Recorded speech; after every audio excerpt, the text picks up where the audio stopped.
स्थानिक निवडणुकांसाठी रणनीती ठरवली आहे। महाविकास आघाडीच्या स्थानिक पातळीवरील बड्या नेत्यांना भाजपमध्ये येण्याचं खुलं आमंत्रण असल्याची देखील माहिती मिळते। पक्षात येऊ इच्छिणाऱ्यांना घ्या, पण कार्यकर्त्यांवर अन्याय होऊ देऊ नका असा भाजप नेत्यांनी स्पष्ट आदेश दिलाय। या संदर्भात अधिकची माहिती देत आहेत आपले प्रतिनिधी गणेश कवडे। गणेश, काय सांगाल? भाजपची रणनीती आहे, मविया नेत्यांना भाजपात घेणार असल्याचं कळतंय।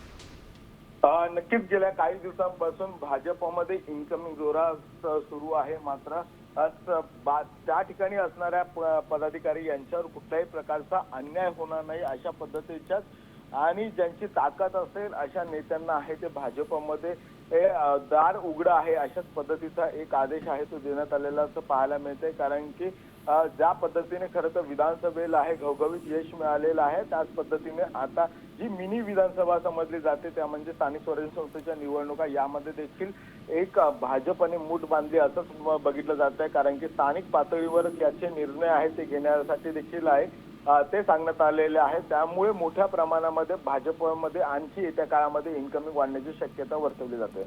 नक्कीच गणेश, धन्यवाद दिलेल्या या सविस्तर माहितीसाठी। आपण पाहू शकतोय आगामी निवडणुकांसाठी भाजपनं अशी रणनीती ठरवली आहे। मविया नेत्यांना भाजपात येण्याचं आमंत्रण देण्यात येत आहे अशी माहिती सूत्रांकडून